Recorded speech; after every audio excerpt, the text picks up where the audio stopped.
Hello, everybody. We're going to give it a second here for people to join, but welcome to those who are already in the house. It's great to have everyone here another month. So, we've got Don this month. I'm actually thrilled. Thank you, Don, for taking out your busy schedule to For sure, for sure. come. I I get to the pleasure of reeling everyone from their busy schedules to come volunteer on our monthly webinars. So it's great to be able to come in and kind of answer questions and just bring different topics to you guys and go through, what are we talking about internally, and what we're seeing being talked about in the industry and how maybe it correlates to TimeZest and how we can help you not just with TimeZest, but maybe with your business, right? We want to support you all around.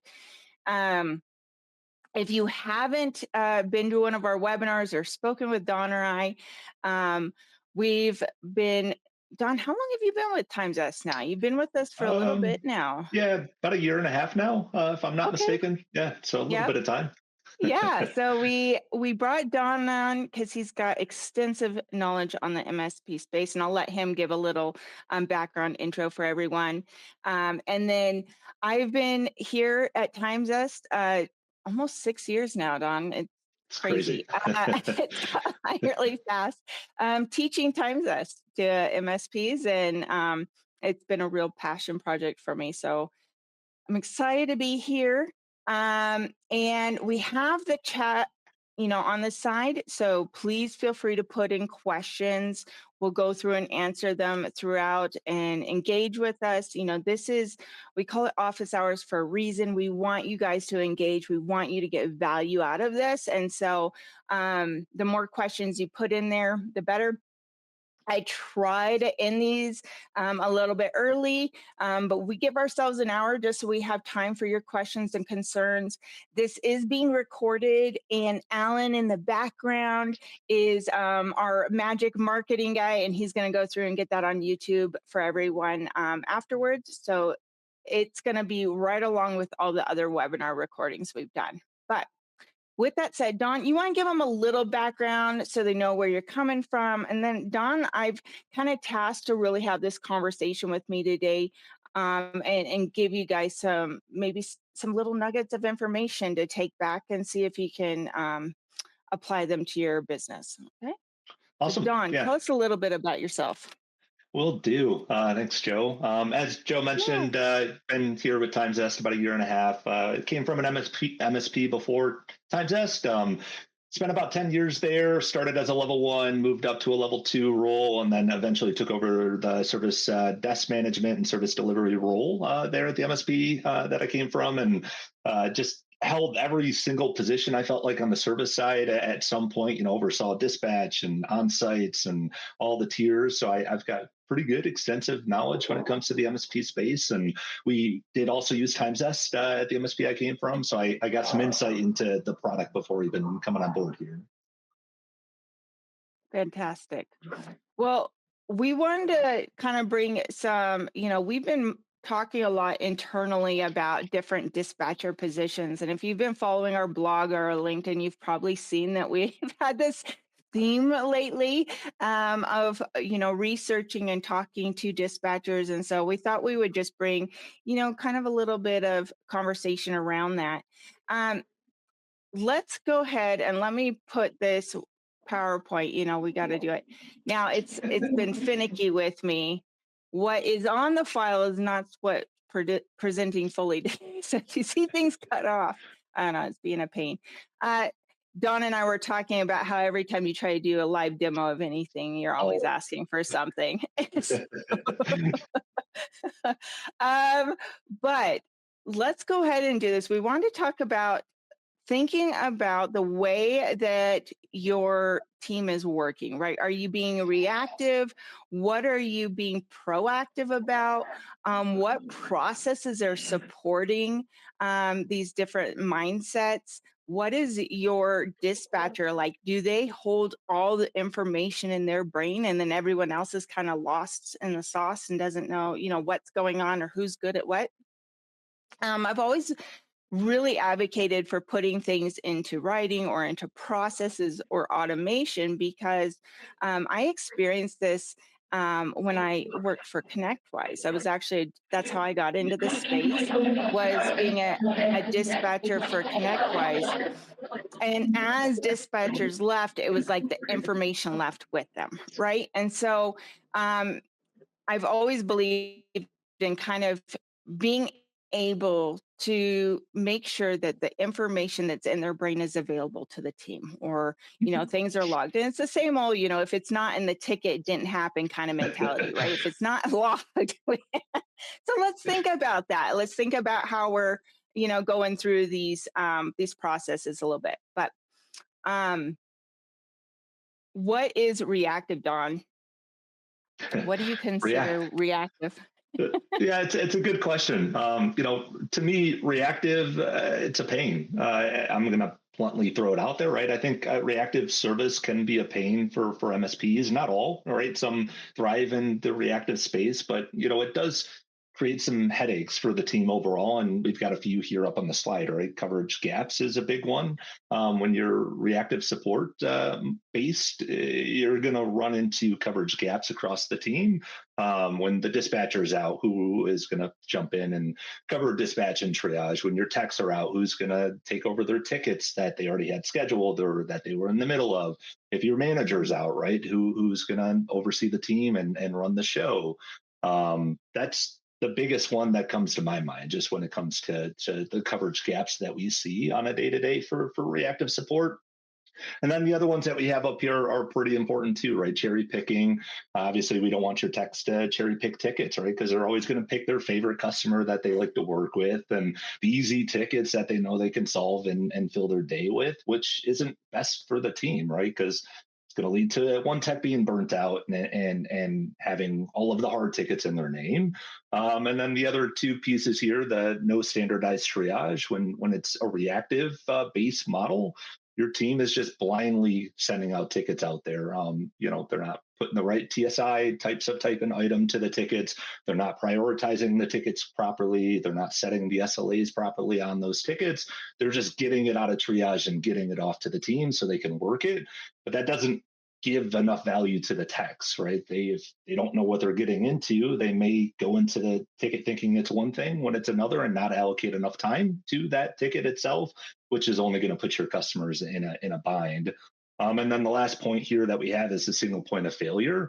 Again, going back to the coverage gap, if one person is owning the show and it's all in their head, that person is busy or they're out of the office, everything comes to a halt and no one really knows what to do at that point. So it can be a pain and as you see the cost, right? Miss SLAs, more escalations, technician burnout. It's ultimately just going to lead to customer churn at the end of the day.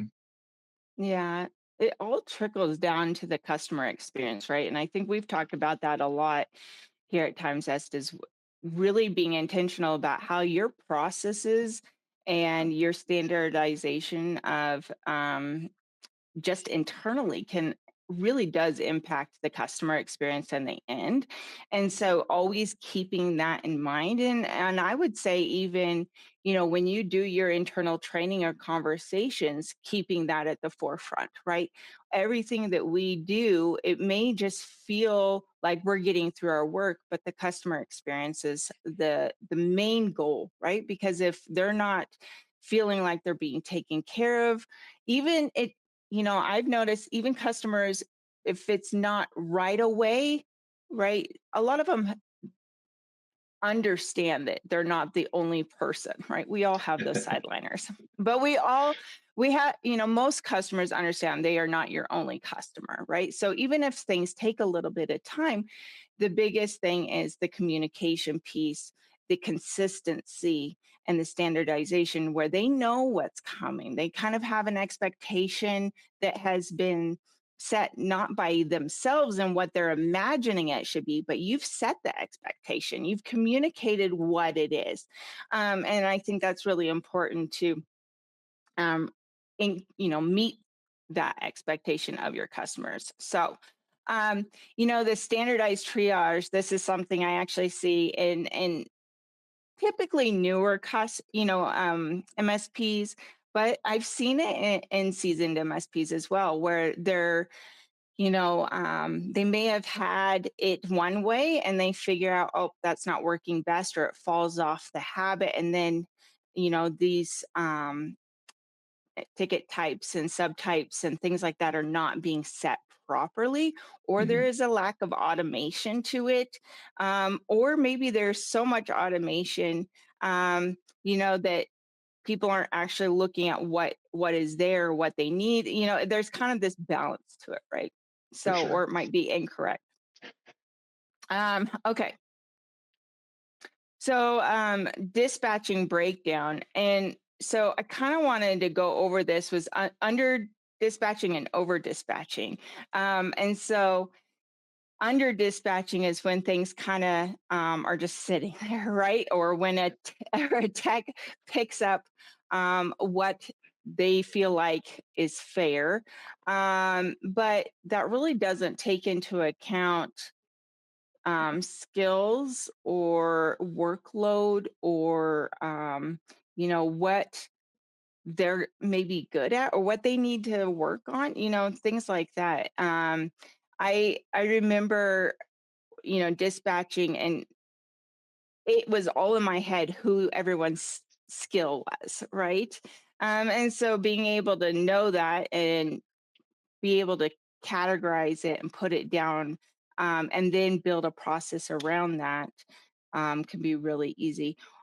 For over dispatching, um, what I've seen just on people's calendars, and Don, I'm going to have you kind of expand on this a little bit, but I've worked with customers, they pull up their calendar and it's completely full of every ticket. The dispatcher has assigned something to every spot of the day, which is great, but also not, right? It's like, what, there's this method of, okay, we're going to work from top to bottom. So they're using the calendar as a to-do list.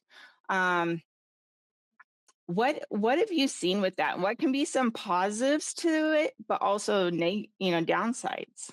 Yeah, I'm sure most people have heard it. Paint your day green is the big thing in Yeah. the MSP space, and it's exactly what you're talking about, right? They want to paint their day green, and that every time slot is filled, and that's great, Joe. To your point, until one of those tickets doesn't take 30 minutes that the dispatcher allocated, right, and it goes an hour, or the next ticket that came up is now a higher priority than the ticket before it, right? And there's so many changes. Kind of going back to the coverage gap, you have your technician painted fully green for the next day, but then they come in that morning, now you have to send them on the road because there's a down server and they're the only one that can go out there and fix it. What do you do for all those tickets that get assigned?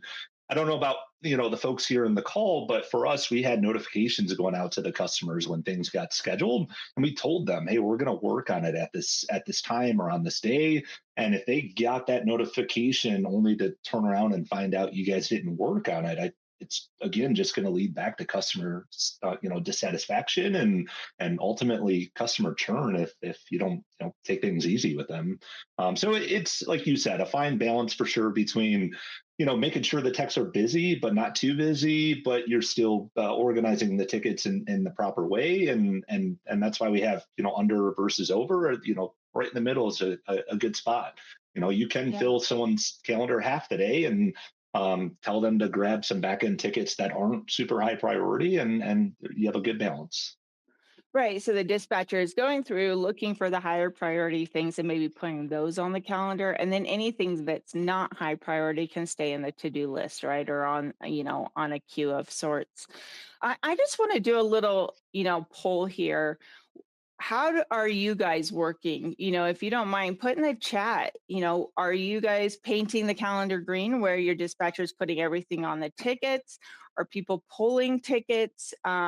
What is your process right now? And how's that working for you? If you want to put in the chat and just a little engagement here, you can kind of see what people are doing.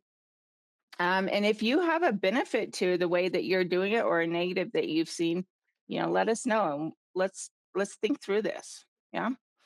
Um, so things to kind of think about. Um, you know, there's some, like I said, our customer base is very mixed. We have some very new MSPs, and then we have some that are seasoned and been in business a long time.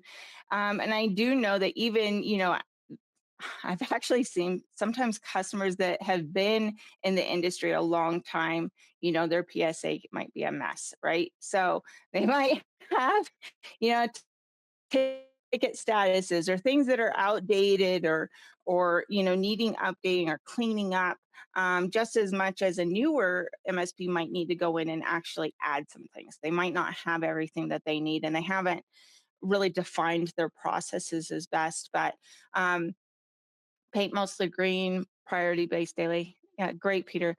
Um, how do you categorize and triage incoming tickets today? Right. So are you going through and doing your types, your subtypes, your priority levels?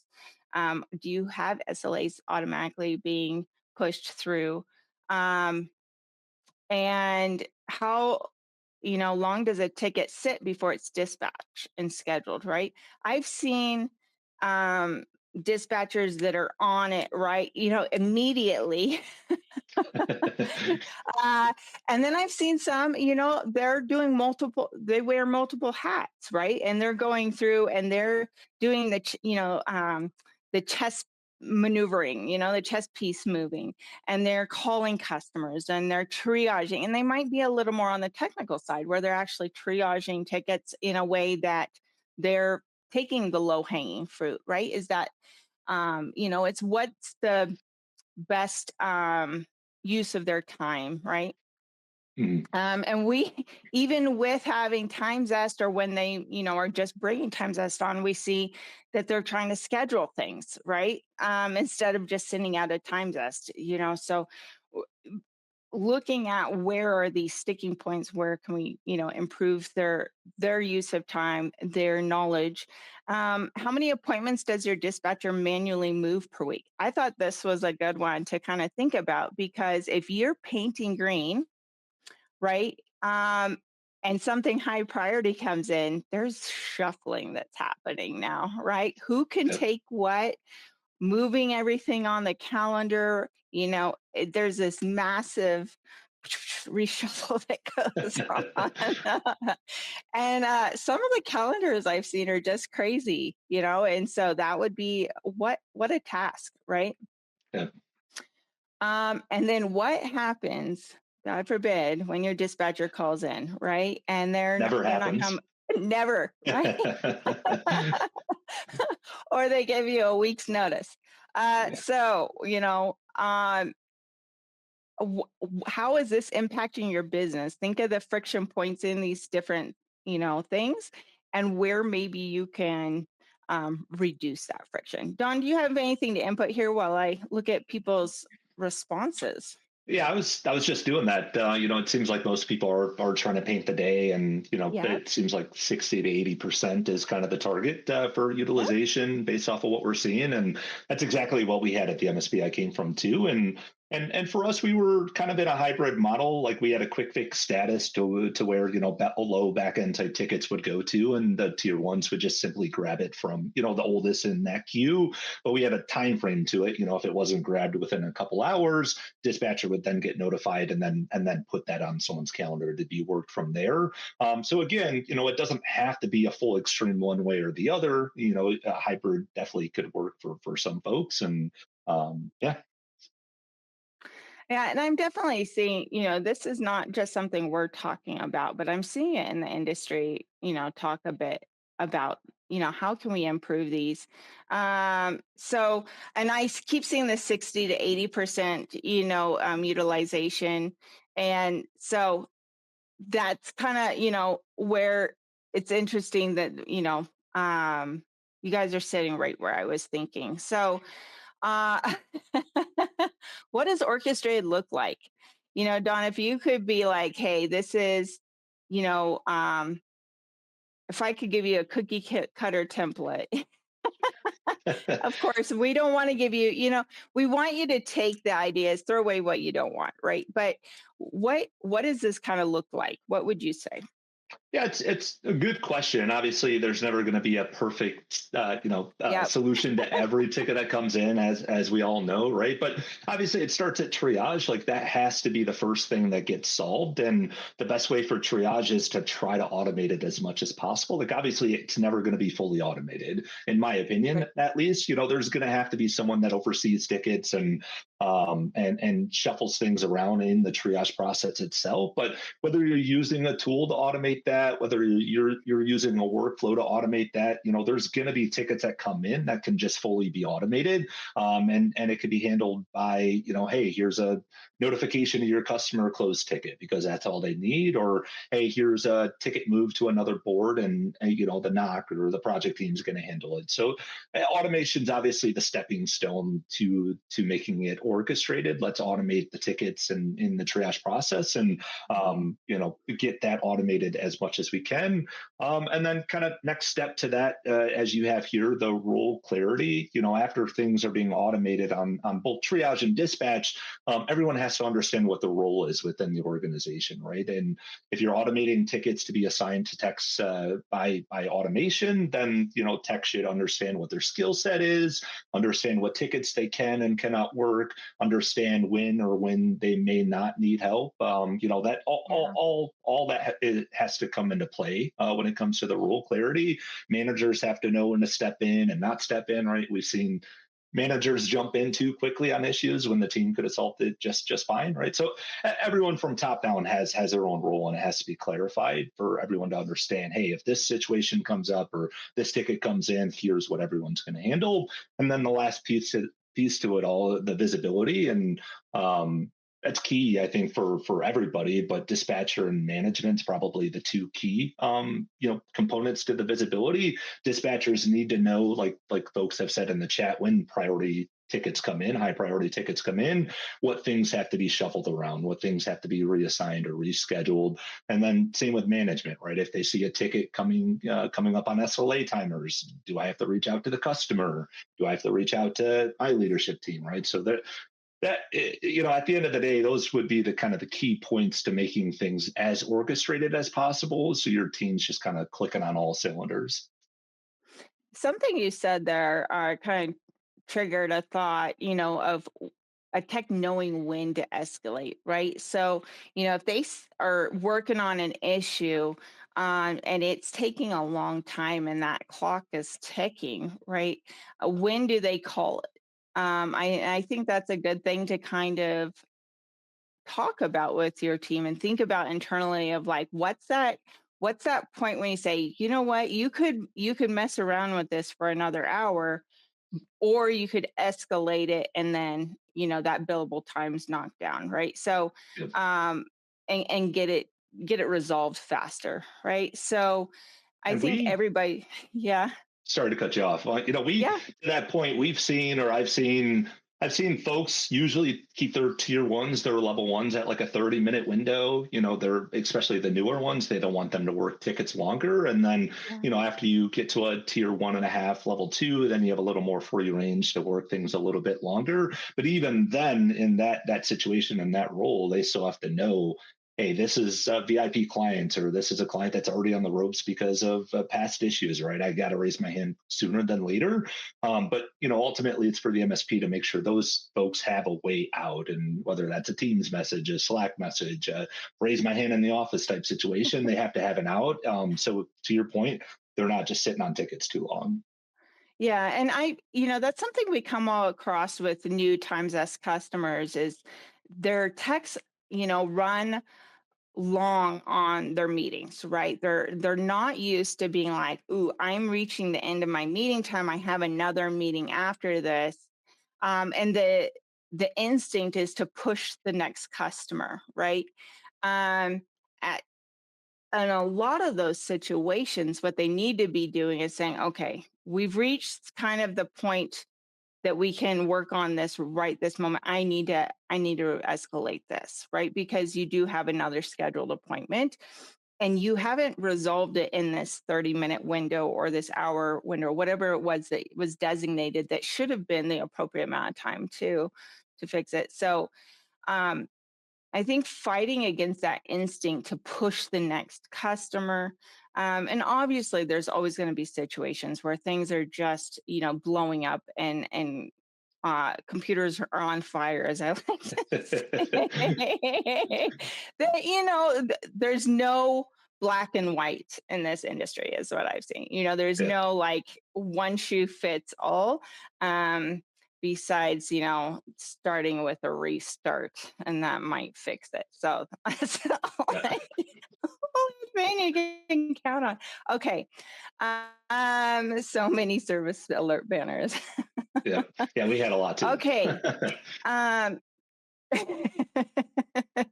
um, what structured dispatch looks like. So we're kind of talking about dispatch a little bit. We're going to talk about, this push versus pull a little bit. And we've been talking about it a lot internally for probably the last year and a half. Of like, what is this blend that we can do where, a dispatcher isn't completely filling up a calendar and painting it completely green. What does this look like? How can TimeZest support it? And, in future webinars, we're going to go into more of that here coming up soon. Because we're working on it. We're working on what is the fix for this? What is, how do we improve this? And we're actually in the middle of beta testing what we've been working on to kind of address this. And so some of you may have gotten communication from our team about that, but this is kind of our thought process on it, right? So, um, structured dispatch. What have you seen, Don? I know what we're kind of talking about is um,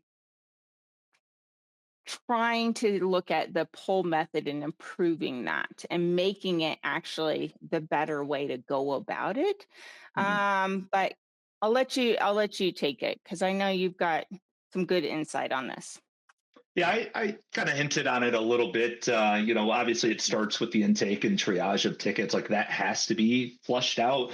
Even Yeah. if you go with the pull, you go with the push, like triage has to be the starting point that's flushed out. If you guys don't have good triage, then you're setting your team up for failure at the end of the day. But then after things are triaged, whether you're in push or pull, you're gonna rank the tickets. And like some folks in the chat have said, they're putting higher priority tickets at the top of their text day and putting it in their calendar. In the poll method, same thing applies, but the techs are just simply pulling that next available ticket. And that should, be the next highest ranked ticket, but it's not always that, right? And what we hear from some people doing poll today, their poll is just a cherry pick type poll. Techs see the list of tickets and they just pull a ticket, and it's not always the right ticket that they should be pulling. And so that kind of brings us to the step four of what, Joe, you mentioned, TimeZest is working on. Like our thought around it is let's rank the tickets for the dispatcher the way it needs to be ranked and have the techs pull it. But again, they're only going to be able to pull the ticket when they're available. If they haven't finished that ticket up before that they were already working on because it ran long or because they had to step away for a moment, then they're not going to have that next ticket in their queue. But when they are ready because they have the availability, then they do pull that next ticket. But again, key here, it's ranked the way it should be ranked based off of priority, based off of the customer, based off of workload, and ultimately skill set. And that's going Yeah, to be key. absolutely. Yep. I think the skill set is a big one. We today I've been telling people, in present time, we have this, like we're hinting, we have this new thing that's coming. But using our team scheduling, if you haven't really implemented that into your business, I would recommend looking at it. So our team scheduling, you can do, your tier one, tier two, however you want to do it, right? Sales west, sales east, by whatever territory, but you can also do it by specialty or skill set, right? So you can make it easy for your dispatcher to say, okay, this is, Microsoft related, or this is whatever it might be. And use those team scheduling groupings to kind of categorize the skill sets of your resources, right? And that can help with speeding up dispatching, especially for lower priority tickets where it doesn't need to be assigned to someone right this minute. And they can send out a scheduling request for it to go to somebody in the team.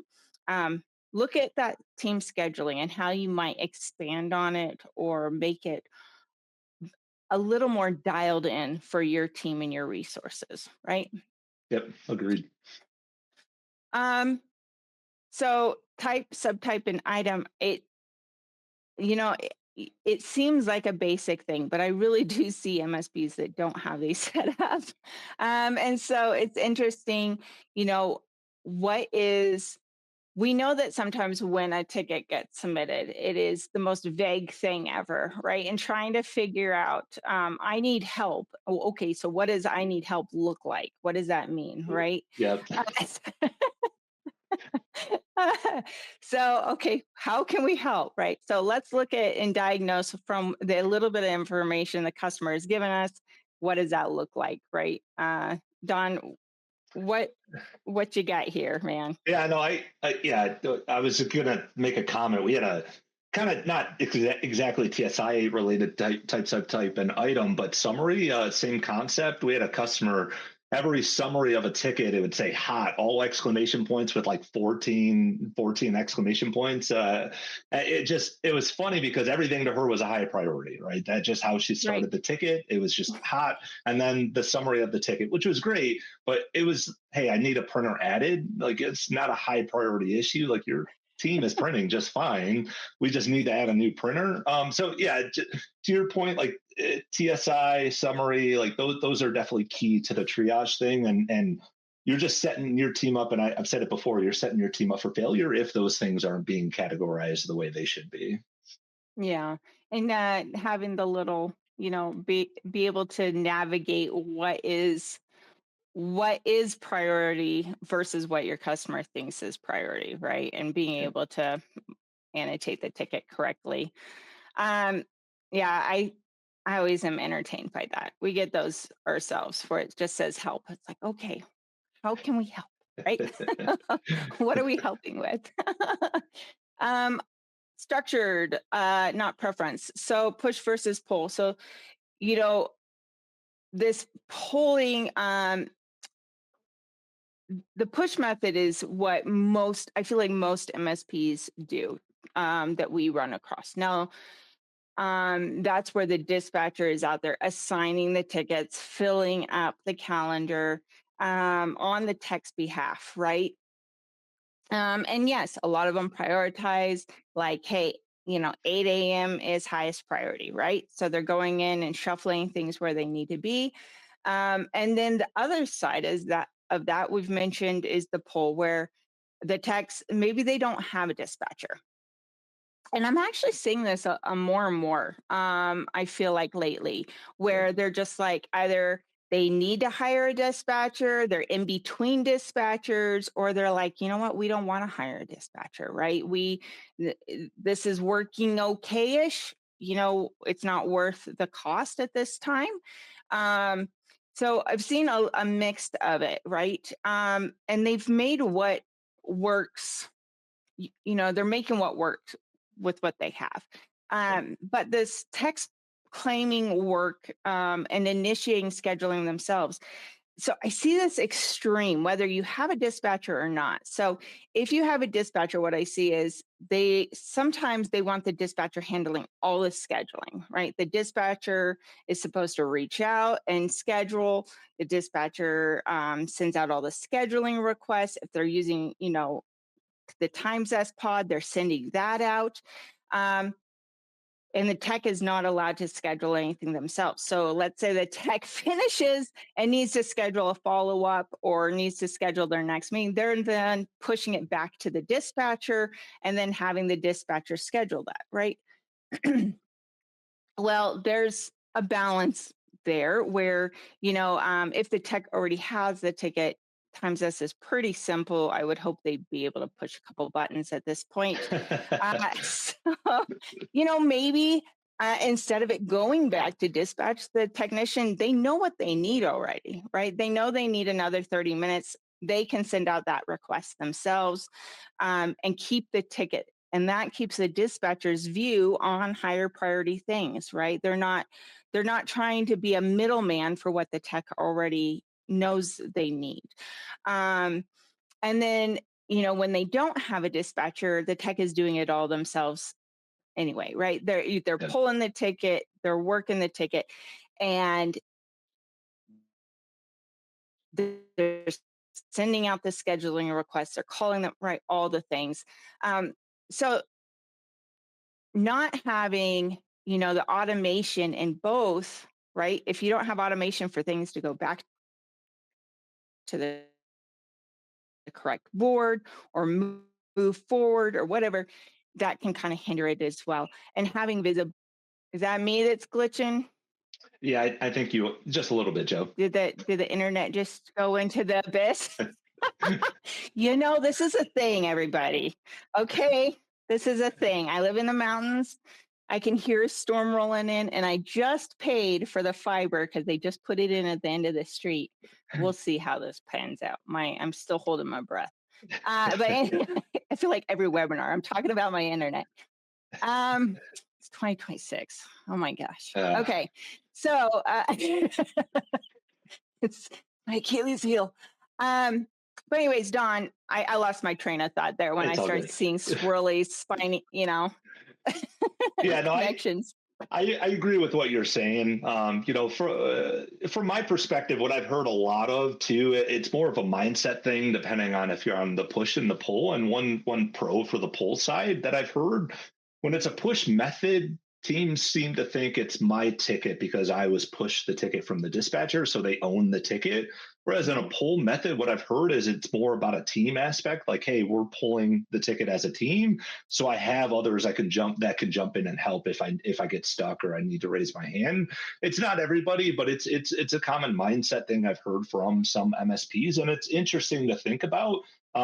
You spread the responsibilities and the ownership out to the team, more in a pull method, because everyone has to own the queue, everyone has to do the work to get things accomplished.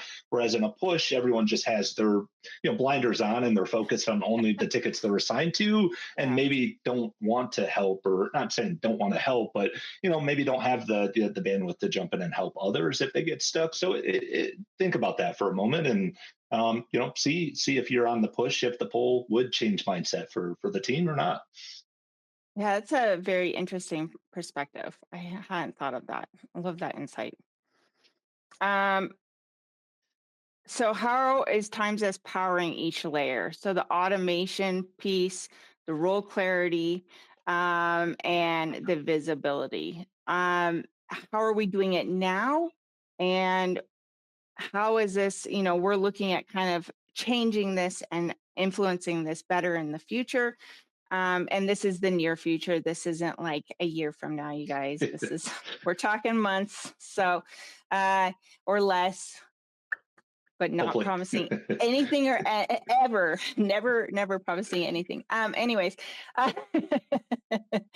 automation, scheduling requests, fire, ticket creation or assignment, right? So again, the team scheduling, using that with TimeZest can automatically dispatch tickets in that automated, process of having your teams, disseminated, and by skill set or tier level or territory, however you want to do it, making sure you have your preset statuses so that ticket statuses are updating correctly throughout the life cycle of a scheduling request. Um, if you haven't played around in our workflow mode inside your appointment types, I recommend doing that and make sure that you go in and add additional notes, right? We only put notes in some sections of that workflow. You can Yep. put it in anytime a reminder is sent to the customer, and you can say the reminder or the customer's name and email. So, right in your ticket notes, you have this running log that is automatically being inputted every time something is happening with TimeZest, right? You can do that with workflow mode, and make sure that you have rescheduling and cancellation on. Don't be afraid of it, especially we put in that feature where you can say, they can reschedule or cancel, but only up until so close to the appointment time, right? That takes away the concern there. So don't be afraid to turn it on. They're going to reschedule or cancel anyway, or they're going to no show, right? So giving them the power to go in and change it, that's one more thing off your dispatcher or your text plate to manually do. And it should help with no shows, because if they're needing to cancel and they can't make it, they're not going to make it, right? Yeah. Or they're just going to jump on to tell you now's not a good time. So take care of some of those little automation, low hanging fruit that you can, um, you know, handle right away.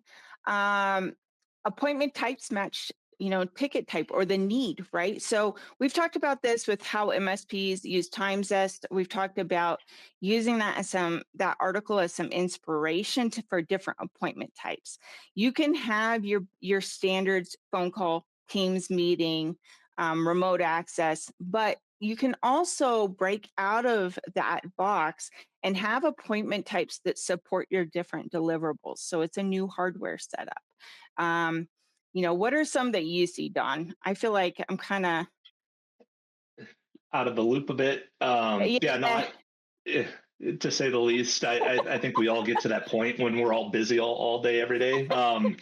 No, yeah, appointment type wise, I mean, the sky's the limit of what you yeah, can do, right? Like sales calls, marketing calls, internal meetings, a big one that I think folks forget about. You could use TimeZest to schedule internal meetings with each other. I did it with the one-on-ones with my team. It was definitely helpful. Project rollouts, that's another big one that I think gets overlooked. Like if you guys are doing 365 migrations are a little less these days than they used to be, right? But if you're still doing them and have to work with users, you could use an appointment type called 365 migration and schedule that with all your users that you have to work with on sites and remotes. And yeah, the sky's the limit. with personal pages, something to think about with conferences that come around. If you're going to a conference, you can have an appointment type that is a follow-up for a conference, and you can throw that onto your personal page. And then when some time has passed after the conference, you can toggle it off, right? So when I go to IT Nation, I usually have an IT Nation follow-up conversation appointment type. And that's so when I'm having these conversations with customers and they scan my QR code, they can schedule a time to have that conversation right away. And the appointment type matches the intention of the meeting. It's not just a blanket phone call, right? I know what's going on. I know where the lead came from, right? So think about that a little bit when you're building out your appointment types. And obviously, with everything we've talked about, there's this balance, right? If you have 50 appointment types, your list is going to get a little long. But if you can go through and look, if you have four in there, I want to encourage you to look at your business and look at what you can expand with to provide a little bit better ease and functionality for your team. Thank you, Don. So You're welcome. in the chat, yeah, this is on Joe's must-read list, right? Required reading for all TimeZest users is the how MSPs use TimeZest. It is a gold mine. I say that in every call that I have. We have been collecting, ideas from our customers and from, our team for. I think this article started probably 5 or 6 years ago. So go through and take a look at that. Get some ideas. The shareable URL, if you haven't played around with the shareable URL, is the power behind a lot of these different ideas, especially things using QR codes. So if you Mhm. haven't looked at shareable URLs, look into those. I see a lot of help desks or people that are using TimeZest primarily for their help desk think that they shareable URLs is mostly a sales thing. And to be fair, when we rolled shareable URLs out, it kind of was. It's not anymore. It can really help out your help desk. So take a look at that. Okay, so look at where you're at today. even if you are a well-oiled machine, there is always things that, something's living in someone's head that could be documented and shared with the team. You might have a dispatcher that you're leaning on maybe too much, right? And they have all the information. Glean it, make it reproducible. Build your automation layer. Look at where you can automate things to save time, energy, and human error is another thing, right? So look at that, establish your role clarity. Look at, are we able to do a little bit of a balance or a blend? Are we able to improve our processes a little bit better? Thinking about how we're now dispatching. Does everything need to go back to the dispatcher? What can the techs own that gives the dispatcher time to, manage higher priority engagements with their customer base, right? So review those gaps, make some little tweaks and adjustments. Um, don't stay stagnant. Things are changing. Uh, Although so many things stay the same in this space, there are lots of improvements, right? There's lots of changes that are coming. Be open to it. Take what you want from this and chuck the rest, right? Um, and a big thing is it's not perfection, it's consistency. And I swear, I mean, I hear this everywhere. If you are a self-help book nerd like I am. My sisters tease me so much because that's all I read pretty much. You hear this all the time, right? It's not, you're not going to be perfect, but working at making little adjustments, little tweaks that just make things work a little smoother, they all add up into being, the sum of the whole, right? So look at that. And see how you guys can make some improvements and definitely have a conversation with us. So, our Okay. customer success team is here. We love having these conversations about how we can kind of help you to improve your overall functions and your customers experience in the end, right? That is our goal, is to really improve not only your tech's day to day and your dispatcher's day to day, but that customer experience at the end of it, which helps keep the money in your pockets, right? That's the So key, right? that's the whole goal, right? We want to keep Yeah. our customers with us. We want you guys to have, success in that. And so, any questions? It doesn't have to be about what we've talked about today. It can be, anything about times us. You've got Don and I here. All we do is teach TimeZest all day long. So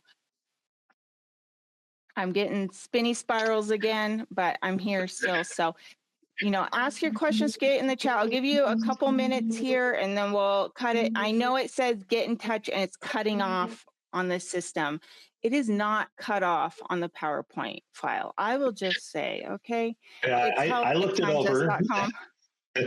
I looked it over. It was not cut off. I can't figure it out. I tried.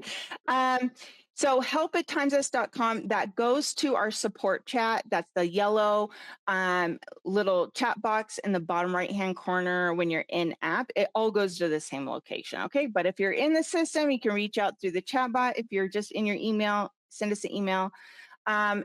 Feel free to ask for a system review. Don and I, we do system reviews, and Andrew will come in and review your system, see what you're using, what you're not using, how you could improve, and have a conversation about these sticking points. Think through what we've talked about today and just have a conversation. We've been so lucky that we have talked to hundreds of MSPs, right? So we get to hear a little bit from lots of different companies and how they're running. And then we get to bring that back to you. And I think that is such a cool place to be in. So, Peter, Amy, anyone had success with round robin? And if so, how do you use it without always using an appointment schedule to the contact on the service request? So, you're talking about, it sounds like using um, the team scheduling with round robin, how can you use it without sending a message to the contact? So you're thinking, so round robin with team scheduling, you want it, you're thinking of it as just assigning the ticket. But what it's actually do is scheduling time with the customer, right? So if you're not trying to schedule time with them, maybe I'm wrapping my head around this wrong, Don. Do you No, see the question? yeah, no, I'd agree. I think from a TimeZest perspective, if you're using the round robin team, if you're getting it scheduled, it's going to be scheduled with the customer and for a day and time. Now, I think on the opposite side, if you're looking at round robin just as a generalized idea in the MSP space, Yeah.